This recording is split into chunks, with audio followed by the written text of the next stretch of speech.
जय सियापति रामचंद्र भगवान की जय। पंचमा सर्गः आभूषणों की पहचान।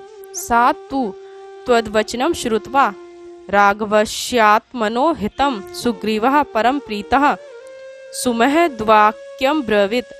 अपने लिए हितकारी श्री राम की बातों को सुनकर सुग्रीव अत्यंत प्रसन्न होकर इस प्रकार बोले।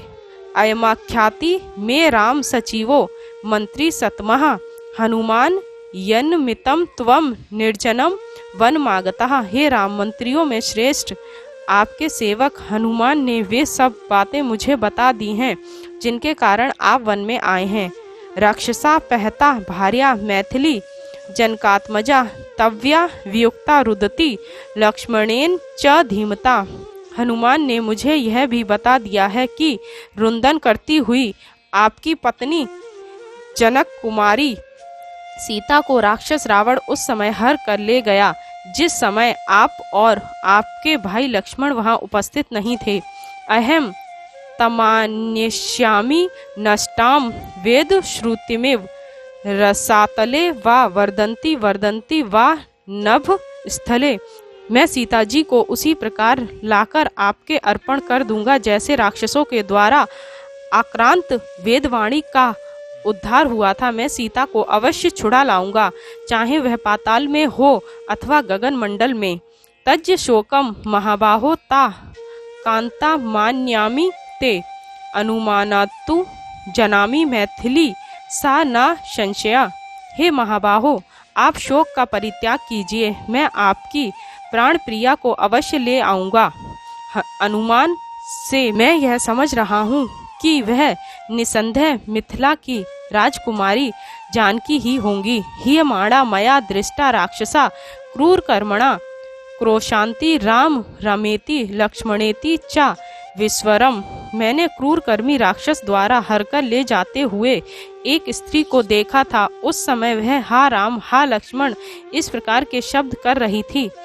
स्फुरंती रावणस्यांके पनगेंद्र वर्दूर्यथा आत्माना पंचम माह ही दृष्ट्वा शैल तटे स्थितम उत्तरीयम तया त्यक्तम सुभान्या भरणानि चा तनस्या भिगृहितानि निहितानि चा राघव।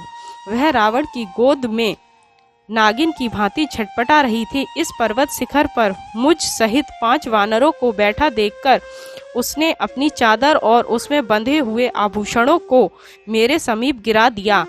उन सबको मैंने उठाकर रख छोड़ा है।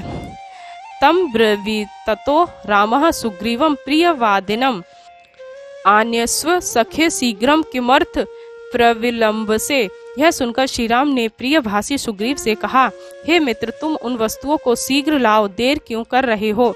एमुक्तस्तु सुग्रीवः शैलस्य गहनाम गुहाम प्रविवेश ततः शीघ्रम राघव प्रिय काम्यया। श्री राम के ऐसा कहने पर सुग्रीव ने राम की प्रिय कामना को पूर्ण करने के लिए उस पर्वत की गहन गुफा में प्रवेश किया। उत्तरीय गृहीत्वा तु सुभान्या भरणानि चा इदम पश्यति रामाय दर्शयामासा वानरः। शीघ्र ही उस उत्तरीय चादर और आभूषणों को लाकर सुग्रीव ने कहा, इन्हें देखिए। ऐसा कहकर उन्हें श्री राम को दिखलाया। ततो गृहीत्वा त्वद्वासः सुभान्या भरणानि चा अवभद वाष्प सरुंदो निहारिणेव चंद्रमः।